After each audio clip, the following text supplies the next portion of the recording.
Ladies and gentlemen, I'm joined with Jack Eglin, who's making his pro debut. Now, I've got to say the name of this gentleman that you're facing. Awesome. So you're fighting, from what I can see, Laerte Pichierri? Yeah, I think it's something like that. Yeah, we'll go with that. I'll butcher it if I say it. So Yeah, I've butchered it enough, to be honest with you. I've chopped it up enough. Who himself is, he's on a 2-fight win streak. He's lost his debut, and then he's on a 2-fight win streak. So you got yourself a tough contender. But let's just quickly go back to amateur. You go into the pro ranks. We spoke off air a bit about it, but let's elaborate to people at home. What was the kind of decision to go pro? Because all guys have different reasons why they want to go pro. For you, what was the kind of reason for you transitioning at this point?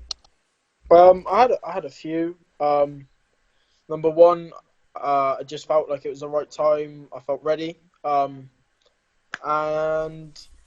well, that's number one. Number two was I'd fought everybody who I think is going to be at the top. So like everybody who I thought like is going to end up in the being pretty big, top in the scene. And is like my kryptonite. I fought all of them. The money, I wanted to start, like, even though I'm not going to make the money that I'm spending on a camp, it's nice to get something back, like I said. And even after my last fight against Nick Bagley, Brad Pickett even said to me after that, he goes, your style is definitely more suited towards the pro game, and stuff like that. So it was, and my coaches all said, yeah, you're ready, you're like, it's time. So... Nice, and obviously excited to get that debut. Man, when you got that, finally got the opponent matched up, what the adrenaline and the nerves coming kicking in, just going, oh, it's happening. No. Like, for me, a fight's a fight. I don't like to build things up. Like a lot of people build it up in their head to be like a big thing. Do you know what I mean? A fight's a fight. When the ref says go and you go, you forget about everything. It will feel the same as it would as an amateur. To whether it's the only one I feel like will ever be different is a UFC title fight. Other than that, a fight's a fight. Do you know what I mean? When they say go, you forget about the crowd. You forget about everything. You're in the moment. You could be in fucking KFC as the car park. Do you know what I mean? Fight's a fight. So I don't like to build it up in my head because you can build it up so much it ends up being a detriment to me. Yeah. You know what I mean? You know what I mean? Like you want to build it up a little bit so you get that little extra edge, but I don't like to, so to speak. I heard someone say, "Put the pussy on a pedestal." Yeah, you know I mean, that's a very true. It's a very true quote, mate. It's the power of the pussy. That's it. Don't put it on a pedestal. Don't make it any bigger than what it is. It's another fight at the end of the day, and I got to go in there and I got to do a job and perform to what I know I can perform to. So. And your training partner you train with is making his return back, Sean O'Malley, at the same day. So are you looking to get your fight done, get on the box, and watch him make his return as well? Yeah, for sure. It was nice. It was good because obviously I'm making my pro debut. He's fighting at the same time, and we had loads of the guys at the lab fighting. We had last Saturday Kyler Phillips, who was one of my main sparring partners. And then, like, the week before was Casey Kenny, who was one of my other main sparring partners. And the week before that, we had Mario Batista, who was my other main sparring partner. Savage Mario is, yeah. Mario, Casey, and Kyler have been three of my main sparring partners for this camp. They are. I was impressed by Kyler, definitely. He surprised me with his performance. Really did. He surprised me. Mario, Casey, and Kyler are three of the best bantamweights in the world, I'm telling you now. I'm telling you, the room at the MMA Lab for 135, 125, 145, pretty much any weight really. Room full of killers. There's never an easy day. Everyone's good, and you're always learning. You can't not grow when you're in that environment. Do you know what I mean? When you're surrounded by guys like Mario, like Kyler, like Sean, like Casey, like another guy, Marcus, Richie, loads of these guys. You can't not get better. There's only one way you're going, and with the coaching over there as well. Different gravy. Do you know what I mean? Yeah, well, I was about to say, obviously, because you've got a mixture of gyms over here, you train across in the UK, you train across in the States. And is that communicated, though? Are the gyms communicating with each other on, like, kind of feedbacks, updates, etc.? Or is it just a case you go there, you come back, and you just carry on training? Do they not speak a bit? Yeah, it's sort of more of a case of I go there, I come back. Especially, like, with America, because it's so far and the time difference and stuff, Like they'll speak like, but they know they've known me for so long. Like I've been going out to the lab now since my fourth amateur fight. Yeah. So they know how I fight. They've helped guide me on my style. Same with my coach here back home, and then I go off to other gyms like Team Renegade and whatnot, sparring with like Jake Hadley and guys like that to get rounds in. So Yeah, it's Jake good. is a top UK fighter. Yeah, man. Really good. I He's think a he's one of beast. the guys who's right under the radar that people aren't really acknowledging of what kind of talent Hundred and skill percent. set he's got. 100%. I love me and Jake sparred last Wednesday, and obviously you never say what's gone on in No. sparring. Me and his rounds are fucking. I love sparring with him. He is one of the most game people I've ever met. Like in person, like he's not one of them people who on Instagram just talk. Mm. Like I remember, like me and him back in the day had like a little back and forth and that like years and years ago, when I was probably like 4-0, like 3-0 or something. And he was already like at the top, like number one. And I remember saying to a guy called Steve Cook. Yeah, I know I don't know Steve. if you know him. I know Steve. Yeah. I remember saying to him, "Oh, I'd love to fight Jake Hadley," and I was only like 2-0, 3-0. He's like, "Really?" I went, "Yeah." I went, "He's one of the best." And then I remember saying to him, I was like, "Can I come up and spar?" He's like, "Yeah." I went up the same week, sparred, and you get that respect through that. Do you know what I Mm. mean? I'm quite big on respect. I show respect and respect's given, and with me and Jake, there's definitely a big respect. He's a proper sound lad, and I would class him almost as a friend. If we had to, we're different weight classes. If we were the same Yeah. weight class, if we had to fight, I would fight him. I wouldn't want to though. Yeah. I really wouldn't want to. It would have to be like for a big title or something like that, like a UFC title or something like that. Otherwise, I wouldn't fight him because I trained with him and everything. He's a proper sound guy, and I like sparring with him, and I like going up there. So I wouldn't want to ever ruin that because he's a proper geezer. Do you know what I mean? Yeah, he's got a great opportunity as well this year. I think Yeah. it's Oh, definitely a mate, year for him to come out the he's scene. he's 100% a top one of the best flyweights. Yeah. He's gonna be a killer. I'm telling you. In that flyweight division, when he gets especially to the UFC, he's gonna fly through that radar.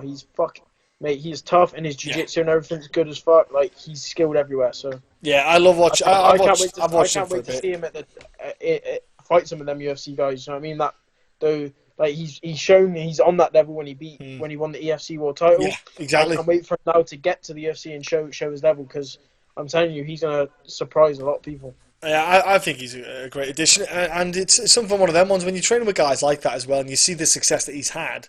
You know, obviously you got guys in America. It's got to rub off on yourself, hasn't it? You got to For realize sure, that I'm it doing can well with only these guys. it can only do one thing, but give me confidence, belief in my skills, training with guys like that. Do you know what I mean? And it pushes you. Do you know what I Yeah, mean?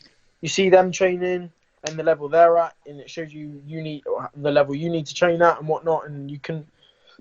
I love it. I love it. Like training with guys, Jake, all the lads at the lab, Casey, Marcus, Richie, Mario, Shug, everyone over there. Do you know what I mean? Kyla, you can't not. Do you know what I mean? I love it. I love it. and I've got a lot of respect for yourself because it's such a young age to have the maturity on an amateur side of things to want to go across and train in the States. That's big in itself. If you think about it, it's not often you see young lads go, "Yeah, well, I've just started amateur and I'm going to go to the USA and train. I see you, mum, see you, dad, bye." Like, you know Yeah, what I mean, it's a big step, and I was hugely respectable of that. When I saw that you do that, go over there, I remember seeing it on social media a while back. Took my hat off to you. I thought that kid's taking it serious. He's wanting to get the best he can yeah, early in his career, an amateur, because it's not often you see that. Usually you see guys who go pro after a couple of fights. They think, "Oh, I'll go over here and just try to develop." You were getting ahead of the game and going, "I want to go now and just see what I can build and just grow from there." What hundred made you percent. kind of think ahead of the game, so to speak? What kind of brought that maturity in? Um, well, going over to America was well, the thing was I've wanted to be an MMA fighter since I was like 13. I started Mm. training MMA when I was 13, and I was training kickboxing since I was like 8 or 9. Um, and I've been with the Dragons, my team Dragons Lair. Yeah, I've been with them from day one. Like I started with them, I'll finish with them, and I was training, and then I would. So I forgot about this, but like a couple of weeks ago, speaking to one of my coaches, Andy, and even he was like, I remember when you were like 13, I would do the kids. I would like even younger sometimes. I'd do the kids class for an hour, and then I would sit and watch the adults MMA for like 2 hours. Just sit and Yeah. watch, and just sort of be there. Do you know what I mean? In the element. And I used to like I was never good in school. I was a little shit basically, and I used to just sky for school, go training. So like I wouldn't obviously advise other kids to do that, but like I like school wasn't for me. I used to just flunk off. I'd train. MMA was still pretty much is my life. It's all I like. You've heard Conor McGregor say you've got to be obsessed, and I would say I'm pretty obsessed. All I do is watch it. It's a level of discipline. It's a level of discipline as well. For sure. At your age especially, because I've got to be honest with you, when I was your age, the temptation of women, alcohol, nights out, whoo, it was huge. Like for me, I wasn't training MMA at your age. I was playing rugby. Now the rugby scene is a little bit more loose.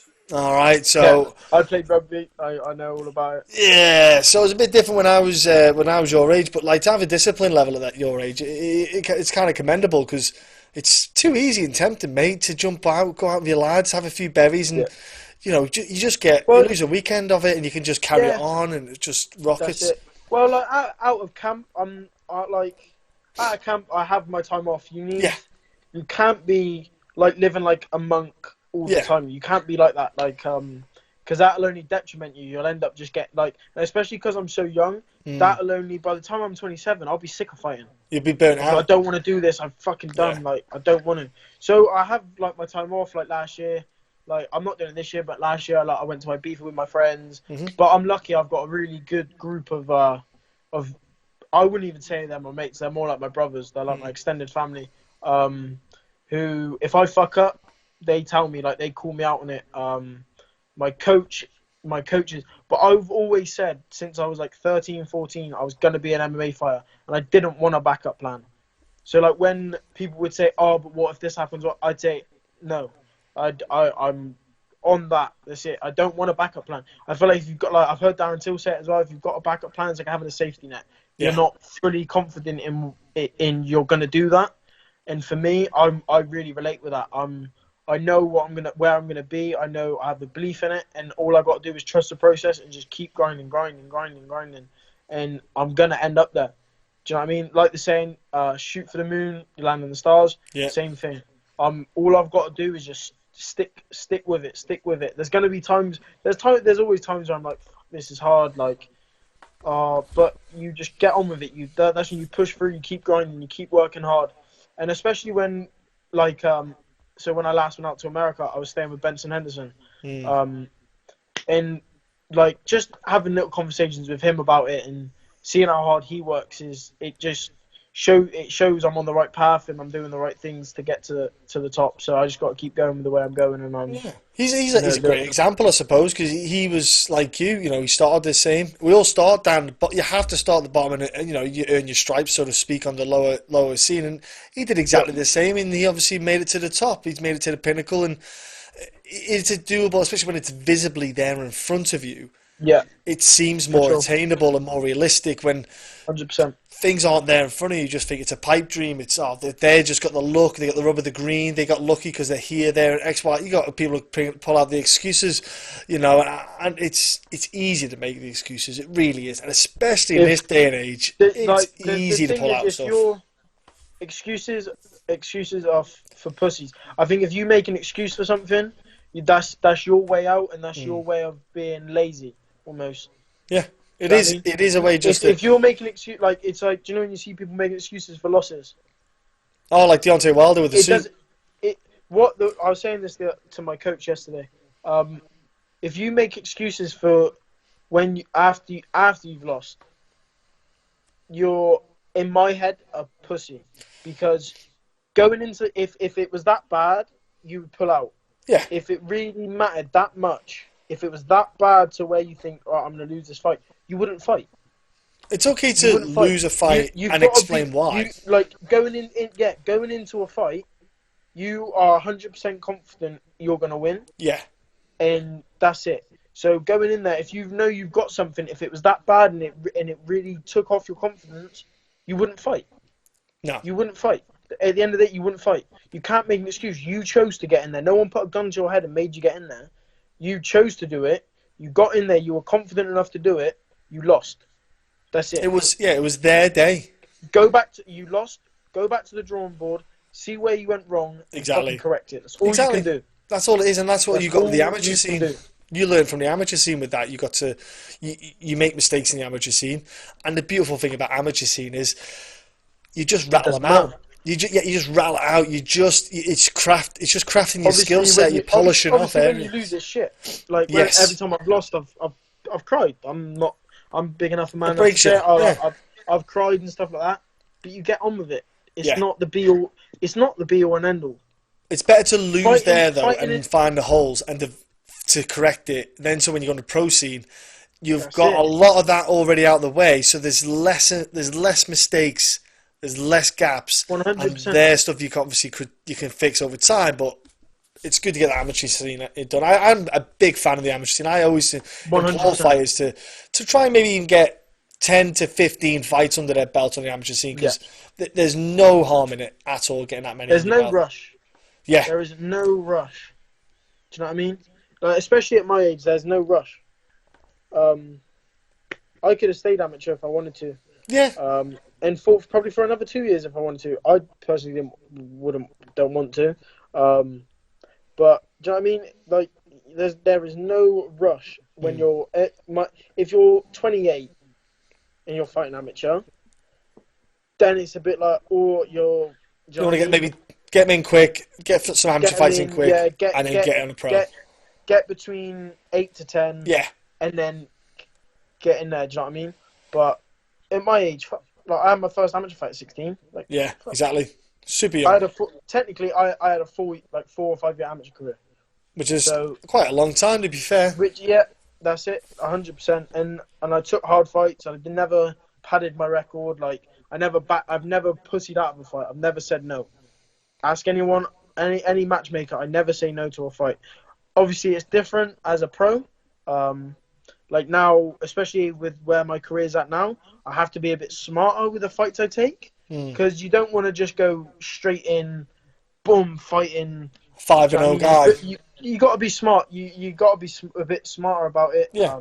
You want someone of a similar experience, for example, and also you don't want short notice fights early on. You want to be able to have the right fight camp, prepare for the fights properly, and because the record is more important than an amateur scene. It's not just 100%. Taking the fight for the sake of fighting. It's now a case of stylistically, time wise, am I going to be ready for that fight in that time? Have I got any injuries that maybe might hold me back? You've got to take everything into account. 100%. All the people 100%. around me available as well. For sure. So when you're having downtime, obviously off my beef it because you're not going to go there every time. What is your downtime? What do I like to do on my downtime? I love my food, so I like to go out. If I've got the money, I like to go out somewhere, even if it's just somewhere cheap. Just have some food. Spend time with family. I like to go. I do like to have a drink and whatnot. So go out with my mates and stuff. But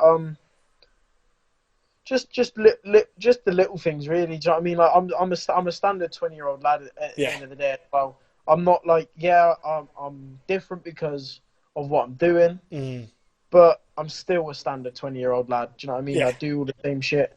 The only difference is I fight professionally, and I'm not too interested in really anything other than fighting. But I like going to the pub. I'll have a beer, a few games of pool. Do you know what I mean? Stuff like that. Just normal. Do you know what I mean? But yeah. Socialise with your mates. That's it. Yeah. And that in itself is a simple break away from the training. It's a break away from the sport, and it's nice. You can just be you rather than the fighter. Yeah, that's it. And especially with my mates as well. Like so where I'm from is like a small town, and then there's loads of different towns, and then there's cities near, like around us. But like almost everyone knows everyone. And if you're like with me, I've got a big family. I've got 5 siblings. So I know a lot of older people, right. and I'm like, a lot of people know of me through just social media, like Yeah. just little things and stuff, through all my friends sharing things on Facebook of me and whatnot. So like when I go on nights out, like some people will come up to me and start talking about fighting and all that sort of thing. So my mates take the piss in that. So I like it because it keeps you grounded. Do you know what I mean? Like Yeah. some people that could make their head get fucking like swell up and shit. But I always got my mates to sort of keep me grounded, keep the banter going and that. So Yeah. Hey, you need it. It's good. It's good though. It's a good balance, man. Like I said, it's a 100%, huge factor. 100%. Makes life a lot easier. Look, man, Yeah. I'm looking forward to seeing your pro debut. Oh, Because mate, it's gonna. I'm telling you, I'm gonna show levels like. This, honestly, I like you can't give away game plan, obviously, but yeah. Mate, I could tell you what I'm gonna do and go in and still do it. It doesn't matter.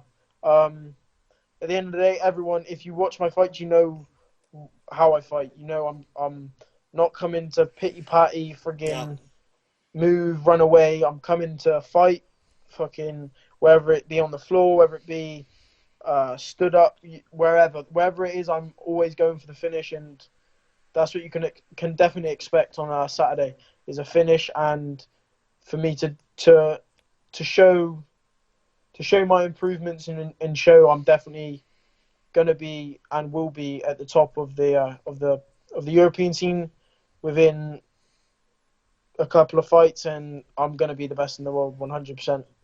It's great to have that kind of goal or steps in your career, let's say, to follow on with that, and having the people around you that you train with, For sure, they can see it for coming. sure. Well, it's funny you say like goals and that. I'll even show you something. So every morning I wake up, I come into my kitchen, and I have Food. this to look at every single morning. Ah, nice. Yes. Every single morning I look at that to And just just to sort of remind myself of what I'm doing it for and yeah. whatnot. Do you know what I mean? So It's good, man. It's little, great. Yeah, I see little, like Kat Zingano does it on like a mirror. I think it's. I want to say Joanna Jacek does the stuff on the bottles. yeah, She's there's different ways of doing it. Obviously, I'm just off the top of my head. I for remember sure, those for two sure. specifically. Not that I will look at Kat Zingano's Instagram often, but you Yeah. know stuff like. That. And look, Jack. Before I let you go, mate, what's your social media for people to jump onto so they can jump on and follow your pro career? Yeah. So my Instagram's Jack Eglin MMA. My Twitter's Jack_Eglin1 or Jack Eglin MMA is one of the two. I never really used Twitter. My Facebook page, if you want to go and like it, my fighter page is Jack Eglin MMA Fighter. For all the girls out there, if you want to add me on Snap, Jack Eglin123. Yeah, that's it, man. You're not on That's it. TikTok. And what's that? You're not on TikTok.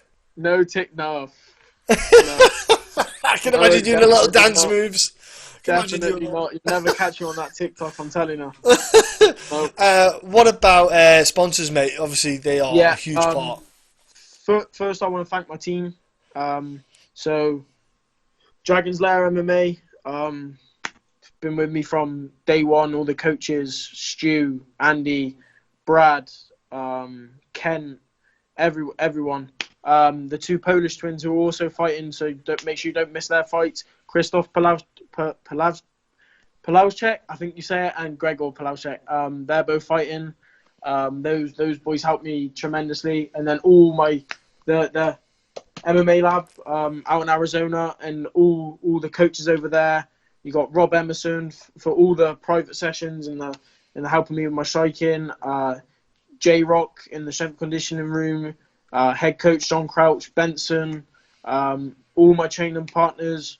The main guys were Marcus, Richie, Kyla, Shug, Mario, Casey, all and everyone else. I'm definitely missing loads, but all the guys for helping me improve my game and helping me so much. Can't thank you guys enough. And then all my sponsors, iFixer and Bad Boy Supplements, who have been with me since I was like 15. John Wales Removals, Total Carpentry Wiltshire, MST UK, Who else we got? Who else we got? Got a few more. I have to look on my walkout t-shirt before I forget.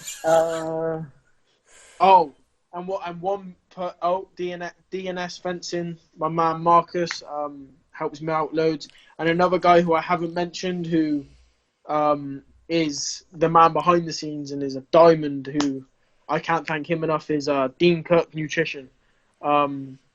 If anyone out there is looking for a nutritionist, he is your man. I'm telling you, that guy is a mad scientist. He knows he knows what he's on about. Honestly, he's the best. My last weight cut was the easiest weight cut I've ever had in my life, and almost the most weight I've ever cut.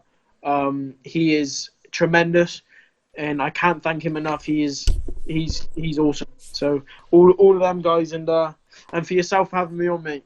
No, pleasure, Jack. Honestly, mate, have a great time for your debut. Like I said to you before, mate, I enjoyed my debut. Great memories. It's one of the ones that stick in your head more than anything. Can't wait. So just enjoy the night, mate. Honestly, I'll keep an eye out on the fight and stuff as well. Yeah, for sure, man. For sure.